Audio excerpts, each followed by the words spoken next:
জনজাতি হোস্টেলগুলিকে আধুনিকরণের জন্য নিম্নলিখিত পরিষেবাগুলি প্রদান করা হয়েছে। যেমন 1 নম্বর বায়োমেট্রিক অ্যাটেন্ডেন্স সিস্টেম চালু করা হয়েছে। 2 নম্বর জনজাতি ছাত্রীবাসগুলিতে স্যানিটারি বেডিং মেশিন দেওয়া হয়েছে। 3 নম্বর ইন্টারনেট সংযোগ সহ কম্পিউটার সেট দেওয়া হয়েছে। 4 নম্বর সিসিটিভি ক্যামেরা বসানো হয়েছে। 5 নম্বর স্মার্ট টিভির মাধ্যমে টাটা স্কাই দেওয়া হয়েছে। 6 নম্বর স্টিল আলমারি স্কুল ব্যাগ দেওয়া হয়েছে। 7 নম্বর সোলার ল্যাম্প দেওয়া হয়েছে। পরিকাঠামোগত উন্নয়ন, জনজাতি স্কুল ছাত্রছাত্রীদের জন্য 15টি হোস্টেল নির্মাণ করা হয়েছে এবং তা বর্তমান চালু রয়েছে।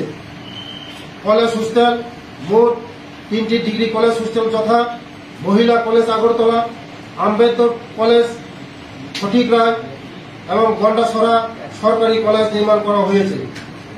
জনজাতি বিশ্রামাগার নির্মাণ,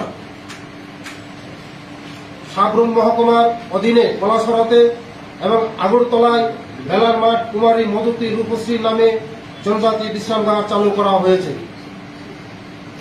একলব্য মডেল রেসিডেন্সিয়াল স্কুল, রাজ্যে জনজাতি অধ্যুষিত ব্লকে মোট 21টি একলব্য মডেল রেসিডেন্সিয়াল স্কুল স্থাপনের অনুমতি প্রদান করা হয়েছে।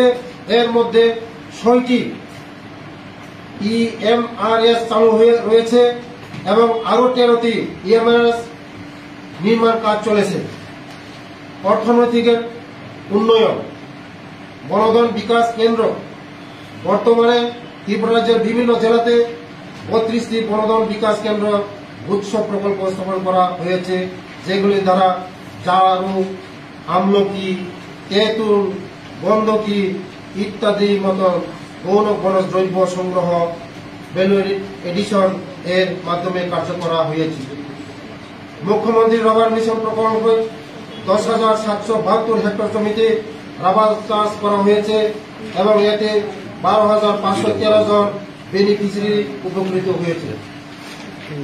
ইনকাম জেনারেশন প্রকল্পে জনজাতিদের জীবন জীবিকার মান উন্নয়ন আত্মনির্ভর করার লক্ষ্যে গত 5 বছরে 7,257টি জনজাতি পরিবারকে বিভিন্ন প্রকল্পের যেমন এআরডি, হর্টি, কৃষি, মৎস্য চাষ ইত্যাদি আর্থিক সহায়তা প্রদান করা হয়েছে।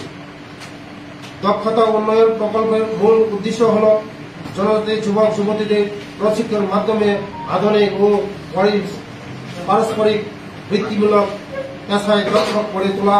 গত 5 বছরে 1,307 জন জনজাতি যুবক যুবতীকে বিভিন্ন ট্রেনে প্রশিক্ষণ দেওয়া হয়েছে। ত্রিপুরা তফসিলি উপজাতি সমন্বয় উন্নয়ন নিগম জনজাতি যুবক যুবতীদের আর্থিকভাবে স্বনির্ভর করে তোলার লক্ষ্যে কর্মসংস্থানের জন্য 1,534 জন জনজাতি বিভিন্ন প্রকল্পে ক্ষুদ্র ব্যবসা, পরিবহন ব্যবসা ইত্যাদি ঋণ প্রদান করা হয়েছে এবং উচ্চ শিক্ষার ক্ষেত্রে 161 জন জনজাতি ছাত্রছাত্রীদের ঋণ প্রদান করা হয়েছে।